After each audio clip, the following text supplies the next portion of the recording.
link now success to another thing that you brought about, which is social media, right? Yeah. And you speak about social media salvation, and I think your principle here in a way resonates, and it says that a lot of people feel that with the perception that you created, social media is equivalent to success, right?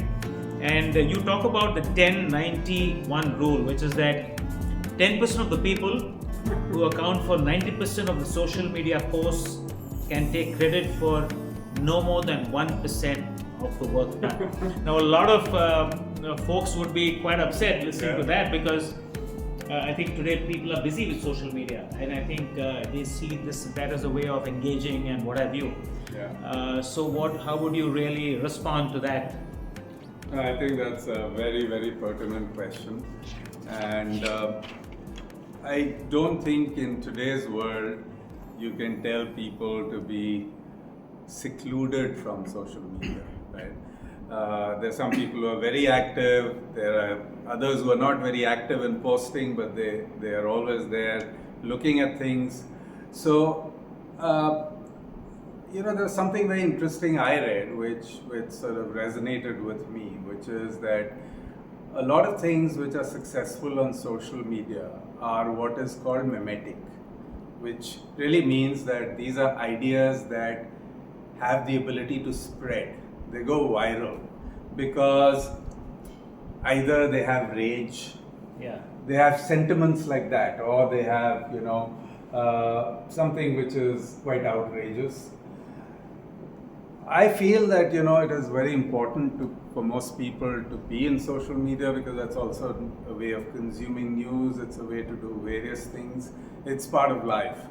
But maybe the secret is to be anti-mimetic, which means that instead of trying to look for viral things and chasing likes, we have to really see things which are authentic, which can appeal to a smaller group of people and get you the engagement with a smaller group of people, not 100, 200 likes.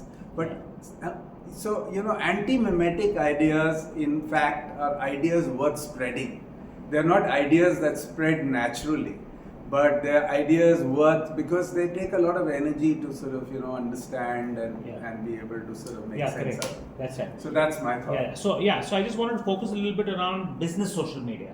I mean, which is more around LinkedIn and maybe X and a few other things like that. So linked to that is the concept of personal branding, which is becoming important. I think a lot of people believe that apart from the company that they work for, or the organization that work for, who naturally need to build their brand, it's important for individuals to also build their brand, right? I mean, looking purely from a business angle.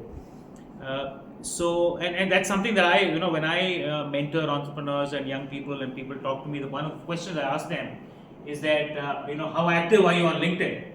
And, very often I hear that most people are not there. So it's a very small percentage of people who are there. But it does give you an opportunity for you to become a thought leader. I know a lot of people are using AI these days to post. Many people are just picking popular articles and taking snippets from that and showing it as their ideas or what have you, just to get some runway. But I think it does offer an opportunity for people to do something original. So, what are your thoughts around personal branding? So I think with that same theme, it's not necessary that you create a brand which is out there and in your face, right? I mean, if your brand is a little more reserved, then there's a different way to approach it.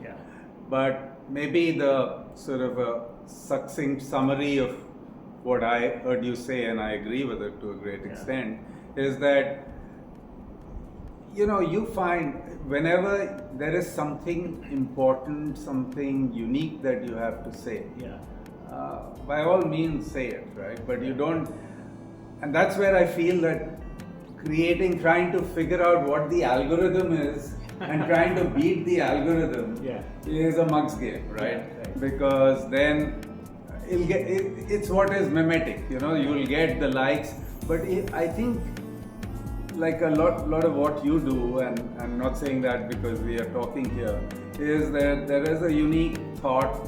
You make the effort of finding people who have unique stories to say or relate, and then creating something around that. It might just get you engagement with 50 people, but the depth of engagement might be far more meaningful than reaching 1,000 people. Yeah.